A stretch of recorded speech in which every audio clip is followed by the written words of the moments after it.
Last class में हमने पढ़ा था अबाउट टेंसेस एंड हमने पढ़ा था अबाउट सिंपल प्रेजेंट टेंस, ठीक है। So next form of present tense is present progressive और present continuous tense. So present continuous tense that is कोई ऐसी एक्टिविटी, ठीक है, ऐसी एक्टिविटी जो अभी एट दिस टाइम हम कर रहे हैं, ठीक है, जो कंटिन्यूएशन में चल रही है, ओके, जिस टाइम पे हम बात कर रहे हैं उस टाइम पे वो एक्टिविटी चल रही है और उसका एक डेफिनेट एंड है कि वो एंड कब होना है, ठीक है। फॉर एग्जांपल से अगर मैं बोलूँ कि अभी हमारी इंग्लिश की ऑनलाइन क्लास चल रही है, ठीक है, दैट इज ये क्लास अभी चल रही है और उसका एक डेफिनेट एंड है। वी नो कि 9:40 पे क्लास हमारी एंड होनी है, राइट। तो ऐसी एक्टिविटीज जो कि द टाइम ऑफ स्पीकिंग, जिस टाइम पे हम बात कर रहे हैं उस टाइम पे चल रही है, ओके, उस टाइम पे वो एक्टिविटी चल रही है और जिसका हमें पता है कि उसका डेफिनेट एंड होना है, दैट इज प्रेजेंट प्रोग्रेसिव और प्रेजेंट कंटिन्यूअस टेंस। प्रेजेंट में at this moment at the time of speaking वो एक्टिविटी चल रही है, okay. So just read and know more about present continuous tense. Though the simple present and present continuous tenses are used interchangeably, present continuous usually defines an act that is going on at the time of speaking. So generally simple present और present continuous tense को interchangeably हम use करते हैं, ठीक है। simple present कब कब use होगा, लास्ट क्लास में हमने पढ़ा था। तो वही एक्टिविटीज अगर कंटिन्यूसली चल रही है और उसका डेफिनेट एंड है तो वो आ जाएगा आपका simple present continuous tense, okay.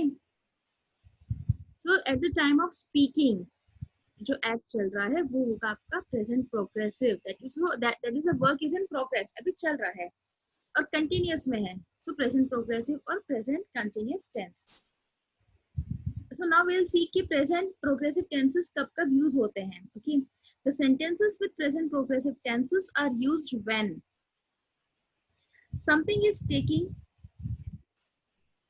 something is taking place now while speaking and has a definite end as well, ठीक है। तो प्रेजेंट प्रोग्रेसिव और प्रेजेंट कंटिन्यूअस टेंस कब कब यूज होगा, फर्स्ट थिंग इज जो भी चीज अभी एट दिस टाइम प्लेस ले रही है, ठीक है,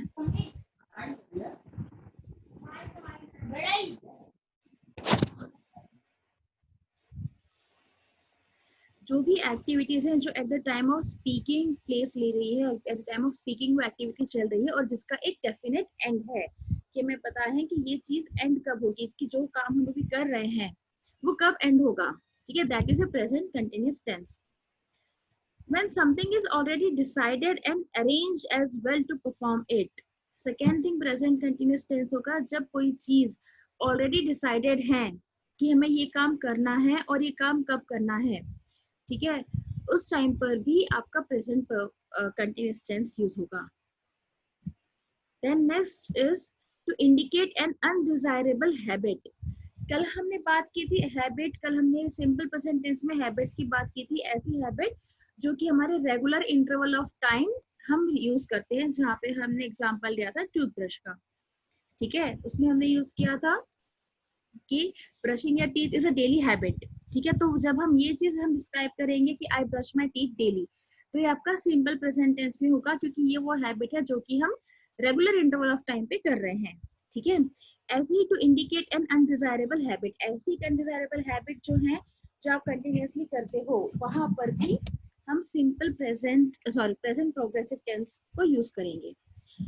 तो डोंट गेट कंफ्यूज, अभी हम कुछ एग्जांपल्स इसके देखेंगे, उसके बाद concept will be more clear to you, ठीक है। तो इन शॉर्ट प्रेजेंट प्रोग्रेसिव और प्रेजेंट कंटिन्यूअस टेंस कब यूज होता है, ऐसी कोई एक्टिविटी जो हम प्रेजेंटली कर रहे हैं, that is eight the time of speaking हम वो एक्टिविटी कर रहे हैं, ठीक है। ऐसी एक्टिविटी जो अभी चल रही है और जिसका एक डेफिनेट एंड है, वो एक्टिविटी होगी आपकी present continuous tense.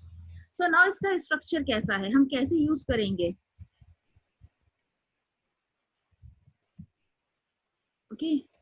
So now use first form of the verb plus ing।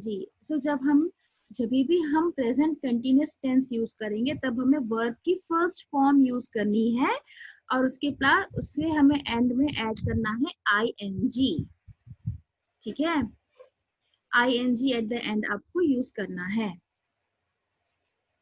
अगर अगर हम एक एग्जांपल लेके इसे डिस्कस करें कि अगर एक सेंटेंस है कि मैं गाना गाती हूँ, मैं रोज गाना गा रही हूँ, ठीक है। तो आपका सिंपल प्रेजेंट टेंस में क्या होगा, आई सिंग अ सॉन्ग डेली, ठीक है, ये हो गया आपका सिंपल टेंस में। अगर वही आप इस वक्त गाना गा रहे हो तो आप क्या बोलेगी, आई एम सिंगिंग अ सॉन्ग। तो इसमें क्या आएगा आपका सिंग, SING, सिंग प्लस ING, ठीक है।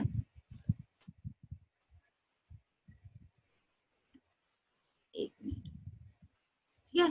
In that case what will you do, अगर आपका सिंपल प्रेजेंस में है, आप बोलते हो कि मैं डेली गाना गाती हूँ, ठीक है। उसमें आप क्या वर्ड यूज करोगे, आप लिखोगे सिंग, आई सिंग अ सॉन्ग डेली। वहीं अगर आपको इसे प्रेजेंट कंटिन्यूअस टेंस में करना है, that I am singing a song, तो आप क्या करोगे, मैंने कहा कि you will use first form of the verb, that is sing plus, इसमें प्लस क्या ऐड करेंगे आप, एक सेकेंड, इसमें हम ऐड करेंगे ING, that is sing plus ing, singing, okay. इस तरीके से आपका टेंस यूज चेंज होगा, that is first form of the verb आप एज इट इज लिख रहे हो सिंग, और उसमें आप ऐड कर रहे हो ING, सिंगिंग, ठीक है। तो इस तरीके से आपका प्रेजेंट कंटिन्यूअस टेंस यूज होगा। Singular third person subject use is, जब भी आपका सिंगुलर थर्ड पर्सन है, जब भी आपका सब्जेक्ट सिंगुलर है और थर्ड पर्सन है, कल की क्लास में, लास्ट क्लास में मैंने बताया था फर्स्ट पर्सन, सेकेंड पर्सन और थर्ड पर्सन कौन होते हैं, राइट। अगर आपका सब्जेक्ट थर्ड पर्सन सिंगुलर है तो उसके बाद आप लिखेंगे इज, ठीक है। अगर है कि ही इज सिंगिंग अ सॉन्ग, ठीक है, यहाँ पे सब्जेक्ट कौन है, third person he, neither speaker nor the listener, ये दोनों भी इसमें सब्जेक्ट नहीं है, इसमें थर्ड पर्सन है कि हम किसी और पर्सन के बारे में बात कर रहे हैं, इज अ थर्ड पर्सन। और मैं सेम वर्ड का एग्जांपल ले रही हूँ सिंग, तो हम क्या करेंगे, ही इज, ये के बाद हम लग रहा है ही इज, सिंग में क्या आ जाएगा, वर्ब की first form plus ING, singing, he is singing a song, ठीक है। Now second use of present continuous tense, plural first, second and third person and singular second person subject use are, ठीक है। जब भी plural first second third person होगा या singular second person होगा, उस टाइम पे आप आर यूज करोगे, ठीक है। सपोज कि एक ग्रुप ऑफ स्टूडेंट्स है, ग्रुप ऑफ, एक बैंड है ग्रुप का, ठीक है, जो कि गाना गाता है, तो आप क्या बोलोगे, they are singing a song. तो आप, क्योंकि प्लूरल आ रहा है तो हम लिख देंगे दे, पहले हम यहाँ पे हम सिंगुलर का एग्जांपल लिए थे जहां हमने लिखा था ही इज, यहाँ पे प्लूरल है, ठीक है। तो आप क्या यूज करेंगे, they are singing a song, again यहाँ पे वर्ब की first form plus ING, they are singing a song. Next, first person singular use am, in other words it is subject to be, is, am, are plus verb plus ING। जब first person singular है, first person कौन है, first person is the speaker, that is अगर मैं यहाँ पे बात करूँ तो I am the first person, ठीक है। तो मैंने यहाँ पे क्या क्या यूज किया, I am the first person, तो यहाँ पर I के साथ क्या हो रहा है, is, सॉरी am, ठीक है, I am singing a song, okay. इस तरीके से आपका स्ट्रक्चर है सिंपल प्रेजेंट टेंस को यूज करने का। अब हम इसके बाद कुछ एग्जांपल्स देखेंगे और then we will have a discussion over it.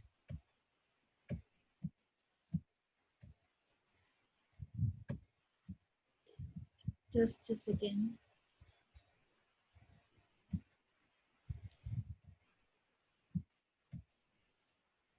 Yes.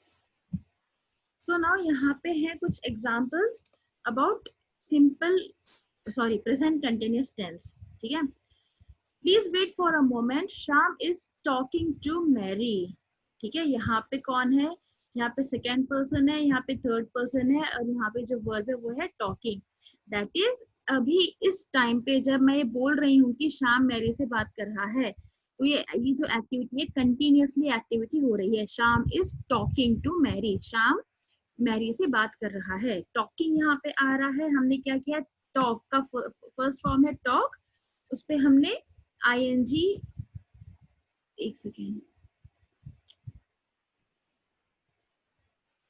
Sorry, इस पे हमने ing ऐड कर दिया, शाम इज टॉकिंग टू मैरी। तो यहाँ पे वर्ब की क्या हो रही है, फर्स्ट फॉर्म में हम ऐड कर रहे हैं ing। We are late. He will be waiting for us at the restaurant now. Again हमने कहा था कि अगर फर्स्ट पर्सन प्लूरल है, ठीक है, वी में फर्स्ट पर्सन भी आ रहा है, सेकेंड पर्सन भी आ रहा है, थर्ड पर्सन भी आ रहा है। वी आर लेट, यहाँ पे ग्रुप ऑफ पीपल की बात हो रही है, इस वजह से हमने आर यूज किया है, ठीक है। He will be waiting, waiting यहाँ पे अगेन ing हम लगा रहे हैं, वेट इज द वर्ब, उसमें हम ing लगा रहे हैं, waiting for us at the restaurant now, ठीक है। नाउ आने से ये क्या हो रहा है, ये आपका प्रेजेंट कंटिन्यूअस टेंस में हो रहा है सेंटेंस, ठीक है। जहाँ पे यहाँ पे नाउ आ रहा है मतलब अभी वो हमारा वेट कर रहा होगा रेस्टोरेंट में, हम लेट हो रहे हैं, वो हमारा रेस्टोरेंट में वेट कर रहा होगा, ठीक है। इसलिए यहाँ पे नाउ आने से हो गया आपका प्रेजेंट टेंस फॉर्म में, और हमने यहाँ पे वेट का कर दिया है waiting. Next, mom I am playing football, ठीक है। यहाँ पे कौन है, फर्स्ट पर्सन है, फर्स्ट पर्सन के साथ हमने लगाया है एम, और प्ले का हमने किया है playing, play first form of the verb, इस पे हमने ऐड किया है ing, प्लेइंग। दैट इज ये प्रेजेंट कंटिन्यूअस में अभी ये काम चल रहा है और ये कंटिन्यू चल रहा है। अब मैं फुटबॉल खेल रही हूँ तो आई नो कि ये एक्टिविटी एक एंड होनी है, एक डेफिनेट एंड है इसका कि मैं कितनी देर खेलूंगी, है ना, उसके बाद तो मुझे फुटबॉल खेलना रोकना ही है। तो इस वजह से यहाँ ये भी आपका आ रहा है, जैसे कि हमने स्ट्रक्चर में देखा था कि simple present continuous tense use होता है जब कोई एक्टिविटी अभी at the time of speaking चल रही है और जिसका एक डेफिनेट एंड है, ठीक है। अब मैं फुटबॉल खेल रही हूँ तो आई नो कि इसका एक डेफिनेट एंड है, मैं फुटबॉल खेलना रोकने वाली हूँ, एटलीस्ट कुछ देर के बाद, तो जब मैं थक जाऊंगी या मुझे और कोई एक्टिविटी करनी है तब मैं फुटबॉल खेलना रोक दूंगी, राइट। तो यहाँ पे हम लगा रहे हैं आई के साथ एम और प्ले के साथ ing करके playing. Are they still living here, ठीक है। नाउ यहाँ पे आर दे हम यूज कर रहे हैं क्योंकि थर्ड पर्सन की बात हो रही है। स्टिल लिविंग हियर की हम पूछें कि क्या वो अभी भी यहीं पर रहते हैं, ठीक है। इस वजह से हमने ये प्रेजेंट की बात हुई कि क्या अभी पहले रहते थे यहाँ पर, तो क्या अभी यहीं रह रहे हैं, इसलिए हमने लिव के साथ लगाया है लिविंग। तो लिव की स्पेलिंग होती है LIVE। अब हम LIVEING नहीं लगा सकते एक साथ, दो वोवल कंटिन्यूअस नहीं आएंगे, इसलिए LIVEING इसकी स्पेलिंग हो जाएगी। She is having her breakfast now, तो यहाँ पे हैव को हमने किया है हैविंग, ओके। HAVE हैव हम ऐड कर रहे हैं ing, तो ई हट जाएगा और से रिप्लेस करेगा आई, हैविंग हर ब्रेकफास्ट नाउ, ठीक है, कि अभी वो अपना ब्रेकफास्ट कर रही है। तो ये क्या है, ये प्रेजेंट में कंटिन्यूअस हो रहा है और इसका एक डेफिनेट एंड है। I am planning to meet the director tonight, अब यहाँ पे बात हो रही है टुनाइट की, ठीक है, बात हो रही है टुनाइट की, आज रात में होने वाली एक्टिविटी, लेकिन हम प्लान कब करें, हम प्लान अभी कर रहे हैं। I am planning to meet the director tonight. तो these were the few examples जिससे कि जो कि आपको क्लियरली एक्सप्लेन करे प्रेजेंट कंटिन्यूअस टेंस कैसे यूज किया जाता है। जैसे मैंने आप लोगों को वर्कशीट भेजी थी सिंपल प्रेजेंट टेंस के एक्सरसाइजेस की, उसी तरीके से मैं इसकी भी आप लोग को वर्कशीट सेंड करूंगी, ओके। तो this was about simple continuous tense, जहाँ पे कि हम यूज करते हैं सिंपल कंटिन्यूअस टेंस जब भी कोई एक्टिविटी हमारी ऑन गोइंग है, that is eight the time of speaking हम वो एक्टिविटी कर रहे हैं जिसका एक डेफिनेट एंड है, वहां पर हम सिंपल प्रेजेंट टेंस यूज करते हैं। सिंपल प्रेजेंट टेंस के लिए हम यूज करेंगे वर्ब की फर्स्ट फॉर्म, उसमें हम ऐड करेंगे ing। This was about present continuous tense और प्रेजेंट प्रोग्रेसिव टेंस।